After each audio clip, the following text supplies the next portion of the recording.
Bueno, en la clase de hoy vamos a ver el argumento. Nosotros hablamos de una escaleta, que es el esqueleto, digamos, la estructura que utilizan los escritores para escribir, sobre todo los principiantes, porque una vez que la estructura ya la tenemos metida en la cabeza, ya lo hacemos directamente, o si no, también cuando no hay inspiración y tenemos ganas de escribir. La escaleta estaba dividida en tres columnas, una eran los elementos del cuento, que ya lo vinimos viendo, y la segunda columna era el argumento y la tercera la trama. Hoy vamos a ver el argumento, esa segunda columna. Esa segunda columna está formada por tres partes, que serían las tres partes que tiene un cuento: inicio, nudo y desenlace. Esta estructura es la estructura que se llama lineal y es la que usualmente se usa en todos los que son cuentos infantiles, también de adultos, por supuesto, pero más en infantiles, porque como ellos son pequeños tienen que tener esa estructura de inicio, nudo y desenlace. En el inicio, ¿qué vamos a poner? Vamos a poner los elementos que estuvimos viendo en la columna 1. En ese inicio, que donde se inicia la historia, vamos a poner un espacio, un tiempo, un personaje.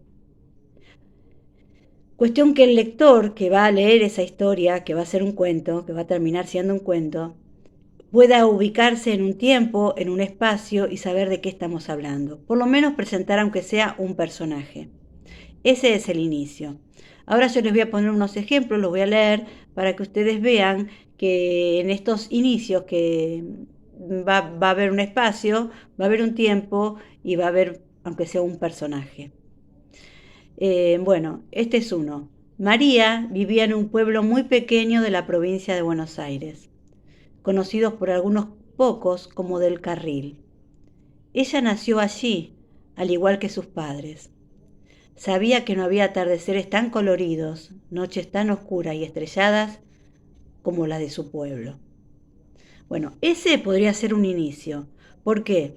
Tenemos un espacio. Está hablando de que vivía en un pueblo muy pequeño de la provincia de Buenos Aires. Ahí ya ubicamos el espacio. Hay un personaje. Ya está hablando de María y nos da algunos datos de María. Ya María dice que nació allí, si ya nos dice que ella sabe que no hay atardeceres y anocheceres tan lindos como los de ese pueblo. Y después nos da un tiempo también. Si bien el tiempo va a venir también después, ¿no es cierto? Durante toda la historia, acá ya vimos que hay un vivía. Estamos hablando ya de un tiempo pasado, que vamos a tener que tratar de mantener ese tiempo durante toda la historia. ¿Mm? Cuando se empieza por pasado, terminamos con pasado. Puede ser que vayamos al presente o que vayamos al futuro, sí, pero después volvemos al tiempo base, que es el pasado en este caso, vivía.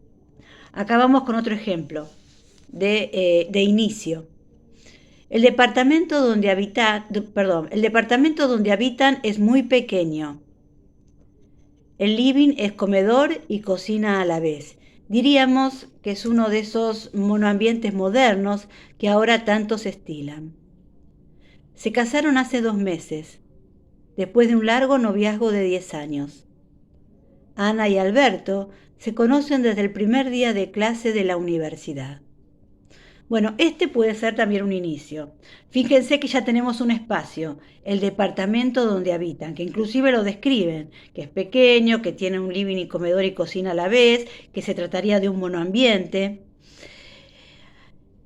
Nos da algunos datos de los personajes. Nos dice que se casaron hace 2 meses y que hace 10 años que están noviando, que estuvieron de noviando.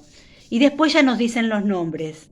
Ana y Alberto. Incluso dice dónde se conocieron, en el primer día de clase de la universidad. ¿Se entiende? Esto sería el inicio. Bueno, ¿qué pasa? Después del inicio ya empieza el nudo.